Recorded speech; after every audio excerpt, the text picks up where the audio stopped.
Hey, what's going on, y'all? This your boy Deuce. Welcome to Deuce World, episode 8. Know what I'm saying? Car Chronicles. We're finna get right back into it. Let's get it. Hey, so tonight we got Thursday Night Football. We got the Denver Broncos versus the Kansas City Chiefs. All right, Denver Broncos, they 1-4. Kansas City Chiefs, they 4-1. Now, these motherfuckers are in the same division, but we got somebody at the bottom and we got somebody at the top of the division. All right, so the Denver Broncos been playing like the Denver Donkeys or the Denver Jackasses, however you want to put it. But, you know what I'm saying? They coming off a loss against the New York Jets, or you can say the New Jersey Jets, because these motherfuckers really play in New Jersey. But they coming off a loss, you know what I'm saying, where they coach Sean Payton just finished saying that that's the worst coaching job that he's ever seen or whatever. This coming from a guy that got 70 points dropped on his head a couple of weeks ago. But that's another story. So we got the Kansas City Chiefs. They done won 4 straight. They lost their first game, and they when Travis Kelce was out, and they won 4 straight ever since. More than likely, it's finna be 5 straight. You know what I'm saying? I don't see like how the Denver Broncos can really beat these, can beat the Chiefs, especially if Travis Kelce is ready to go, and you know Chris Jones down there on the defensive line. You know, he's just a powerhouse. He's a juggernaut. Excuse me. You know what I'm saying? So, basically, like the Chiefs is just pretty much just trying to get the 5 straight wins at the top of the AFC West, and you know, pretty much just go from there. And then like the Denver Donkeys. You know what I'm saying? It's just like a bad job all the way around. You know what I'm saying? Like Jerry Jeudy, he's frustrated. Russell Wilson is frustrated. That Denver defense, they've given up the most points in the entire league. I believe they gave up like 181 points. And nobody else is really close to the amount of the points that they've given up so far. So, you know, Sean Payton, you know, he's doing a horrible coaching job. And then you got the Denver Broncos. They just a horrible franchise altogether right now. I'm pretty sure the Waltons are looking like, what the fuck is this? This is what we paid all these billions for, you know what I'm saying, for this big orange blue pile of shit, you know what I'm saying? Like, shit is just weird, but it is what it is. But I got the Chiefs tonight in a blowout. I'm gonna give a prediction. I got the Chiefs probably with like 38 points. And goddamn trains, man. Excuse me. Terrible.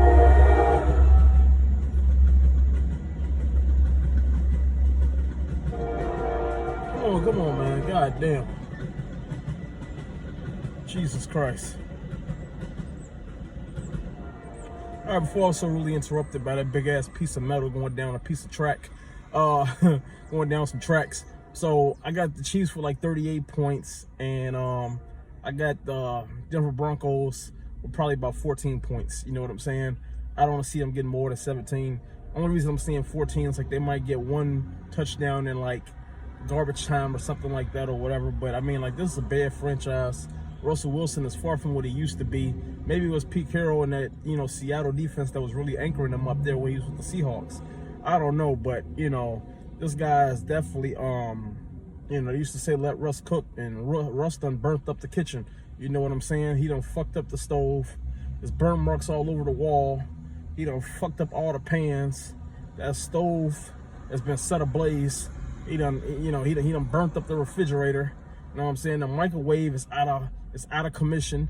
You know what I'm saying? It's just totally fucked up. You know what I'm saying?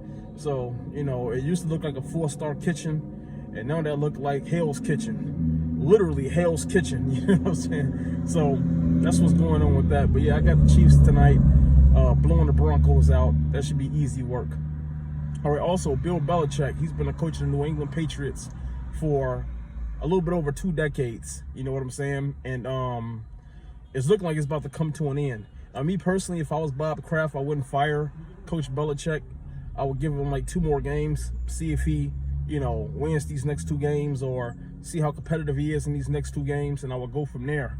I do think Bill Belichick no longer needs to be the GM, because he's failing at that. He's doing a pretty bad job at that, to be honest. I do like Belichick a lot. That's Uncle Bill.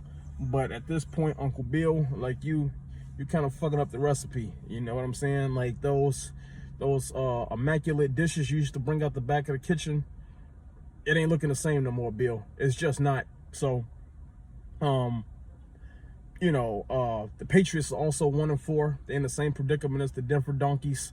And the Patriots are bringing up the rear of the AFC East. They behind the Jets, if you can believe that, with Zach Wilson. You know what I'm saying? They behind the Dolphins, obviously, and they behind Buffalo as well. So they're bringing up the rear, you know what I'm saying? And it's not looking good up there in New England. So, again, if I was Bob Kraft, you know what I'm saying? Like I said, I wouldn't fire him, but I would make him step down as GM. And if the loser continues, I would give him the option to just step away. You know what I'm saying? And if he doesn't want to do that, then I will have to terminate him. You know what I'm saying? But this cannot continue. Their last 2 games, New England Patriots have been outscored 72-3. Being outscored by 69 points in 2 games is just ridiculous. Dallas beat the brakes off them. You know what I'm saying? I believe that was like the worst loss in Bill Belichick's history as a coach. What Dallas did to them. Mac Jones, he's just throwing pick sixes. Mac Jones has threw more pick sixes in 2 years that Tom Brady threw in 2 decades in New England. And I'm not exaggerating. Like, that's a fact.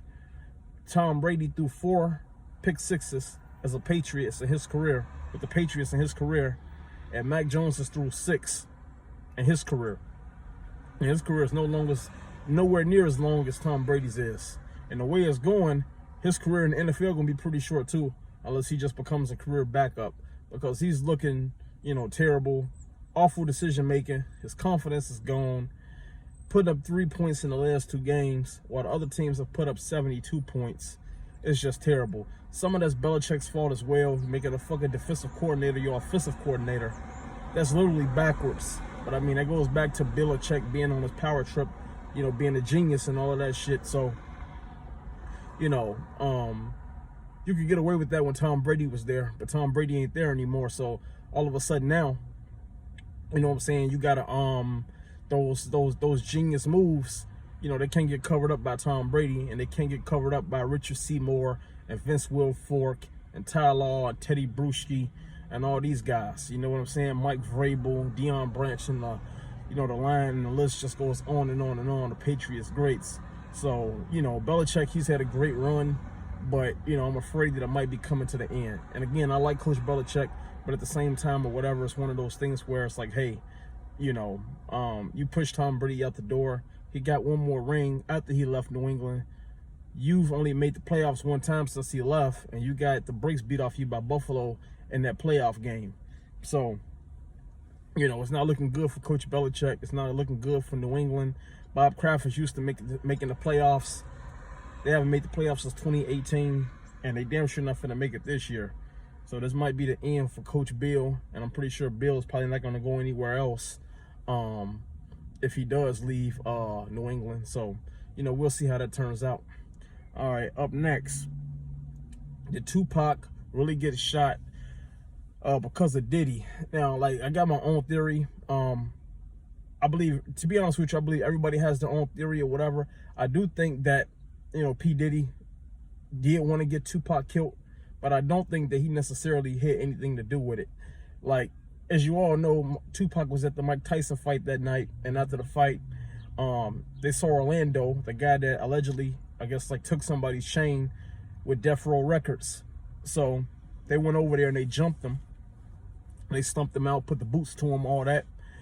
And obviously after that, Tupac and Suge, they was going around Vegas or whatever. Orlando, he was a Crip that put in a lot of work. And, his uncle was with him, Keefy D, and another guy that died from cancer. And they were looking for him or whatever. They couldn't find Tupac and them. And then they overheard some girls, saying, that's Tupac, being groupies and shit. And they just like, wow, just happened to see Tupac right there or whatever. And we know, Keefy D passed him the gun. As he said himself, that self-snitching get a lot of motherfuckers caught up. You stupid motherfuckers. You know what I'm saying? You motherfuckers get caught up in your own words. So we know he going up the river because this motherfucker snitched on himself. But back to what I was saying is that, he passed his nephew the gun or whatever, and his nephew shot Tupac Shakur to death out there in Vegas on the Strip. So with that being said, I believe Tupac was killed in retaliation for what they did to Orlando at the casino. You know what I'm saying? I don't think that it had anything to do with P Diddy. Now, I do believe P Diddy did have a hit on Tupac's head for $1 million. I do believe that. But I think it's one of those things where, say you can be into it with somebody and you might have a hit on somebody, But just because you have a hit on somebody doesn't necessarily mean that person that you into it with is not into it with somebody else. So before you could orchestrate your plan, I think somebody else basically just took that person out before you could take them out. You know what I'm saying? So I do believe he had $1 million hit on Tupac or Suge or both of them. But, you know, it just so happens that Tupac got in an altercation with Orlando at the casino, and they ended up killing Tupac before the $1 million hit could actually be successfully, you know, put to use in the murder of Tupac. So, you know, it might be something you could charge P Diddy with, you know what I'm saying? You know, but I don't think you necessarily charge him with murder, because even though you put a hit on somebody, it's not necessarily, you got to prove that that was a direct result of you putting a hit on them. And I just think that, you know, two things could be true. You could want somebody dead, but somebody else just beat you to the punch. You know what I'm saying? Literally. So I think that's what happened with that. But I do think P Diddy is probably just kind of like, whoa, because, you know, there is rumors going around that P Diddy has moved his money to offshore accounts and shit like that or whatever. So, you know, who knows? You know, and Diddy just reached billionaire status. I know he ain't trying to do no time. And I mean, for the most part, everybody believes P Diddy's soft anyway, so he definitely ain't trying to do no time. You know what I'm saying? So it'd be interesting to see how this shit plays out. But, you know, shit is weird, man. Shit is weird. But, you know, I do think they're going to get some justice for Tupac. Orlando, he got shot to death a couple of years later in a shootout where he killed the guy and the guy killed him basically simultaneously. So that piece of shit is gone. And the other guy died from cancer, as I said earlier. And then Keefe D, this motherfucker been snitching on himself. So there you go with that bullshit. You know what I'm saying? So we go from that. And I was going to talk about some more stuff, but this video is kind of long, so I'm going to just end it with this. You know what I'm saying? Rest in peace to Dorothy. You know what I'm saying? She was 104 years old. She went skydiving not too long ago. It's the oldest person to ever go skydiving. She was 104. She beat the record by 1 year. The person before that was 103. That was the oldest person ever to go skydiving. And she did it in Ottawa, Illinois. So she did that with Skydive Chicago. Shout out to Skydive Chicago. Shout out to Dorothy. Rest in peace. She died in her sleep like 1 week later. That was not her first time actually going skydiving. She did it when she was 100 years old as well. So she definitely was like living life to the fullest, even to the end. You know what I'm saying? You got to respect that. Somebody that really really was on her YOLO shit. I'll put it like that. She really was on her YOLO. You know what I'm saying? So once again, rest in peace to her. That's a pretty fantastic way to go out. At least she accomplished that, and she's in the Guinness Book of World Records. So, you know, that's pretty dope. So just as a recap, you know, we had Thursday Night Football. I believe Kansas City is going to beat the brakes off the Denver Donkeys. You know what I'm saying? Coach Belichick, he got maybe like 2 more weeks to turn some things around, or his ass is out the door. The same door he's put all these other motherfuckers out of. Excuse me. Also, we got the Tupac Shakur with Diddy. I do think Diddy is not innocent, but I do think that you can't necessarily charge him with murder or anything like that, because, like I said, I think somebody else took care of his work before he can get the work done himself. You know what I'm saying? And then also we got Dorothy, you know, rest in peace to her as well. 104 years old, went skydiving. And also, let me add this before I finish.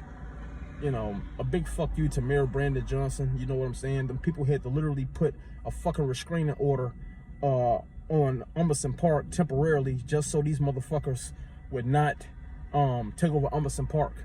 You know what I'm saying? As a migrant shelter. The cities went back on their word. They're still trying to turn to a migrant shelter, which is fucking pathetic. It's disgusting.